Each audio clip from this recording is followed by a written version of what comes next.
Dear viewers, এই ভিডিওতে আমরা ভ্যালেন্টাইন্স ডে সম্বন্ধে জানব। What is Valentine's day, what is the definition of Valentine's day, and why the Valentine's day is important. হ্যাঁ viewers, Valentine's day কী, এর সংজ্ঞা কী এবং কেন ভ্যালেন্টাইন্স ডে গুরুত্বপূর্ণ বা কারা এটা পালন করে, এই দিনে কী করা হয়, বিস্তারিত আর কি।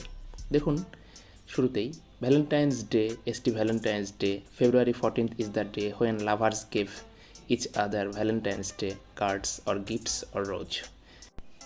The day is named after Saint Valentine. In the late 15th century, Pope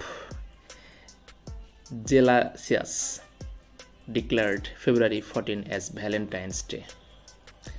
অর্থাৎ ভ্যালেন্টাইন্স ডের ওইভাবে আমরা ভালোবাসা দিবস জানি, কিন্তু ভ্যালেন্টাইন্স ডে আসলে একটি মানুষের জীবনীকে কেন্দ্র করে বা একটা মানুষের জীবনদানকে কেন্দ্র করে মূলত পালন করা হয়ে থাকে এবং এটা 14ই ফেব্রুয়ারি। আর এই দিনটার নাম করেছেন পোপ। দেখুন বিস্তারিতভাবে যে ভালোবাসা দিবস সেন্ট ভ্যালেন্টাইন ডে 14ই ফেব্রুয়ারি, যে দিন প্রেমিক প্রেমিকা একে অন্যকে ভালোবাসা দিবসের কার্ড বা উপহার বা গোলাপ দিয়ে থাকে। দিনটি নামকরণ করা হয়েছে সেন্ট ভ্যালেন্টাইনের নাম অনুসারে। 5ম শতাব্দীর শেষের দিকে পোপ গ্যালাসিয়াস 14 ফেব্রুয়ারি দিনটিকে ভ্যালেন্টাইন্স ডে হিসেবে ঘোষণা করেছিলেন।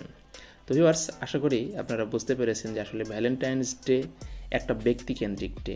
এই ব্যক্তিটা এই দিনে তার ফুল বা তার প্রেমিকার জন্য জীবন দান করেছিলেন এবং সেটা অনুসারে 5ম শতাব্দীর দিকে পোপ গ্যালাসিয়াস 14 ফেব্রুয়ারির দিনটিকে ভ্যালেন্টাইন্স ডে বা ভ্যালেন্টাইন দিবস হিসাবে বা বিশ্ব ভালোবাসা দিবস, কারণ তারা ভালোবাসার জন্য জীবন দান করেছিল, হিসেবে ঘোষণা করেছিল। এবং তখন থেকেই প্রেমিক প্রেমিকারা চেষ্টা করে এই দিনটা গোলাপ এবং উপহার বিনিময় করার জন্য। ধন্যবাদ।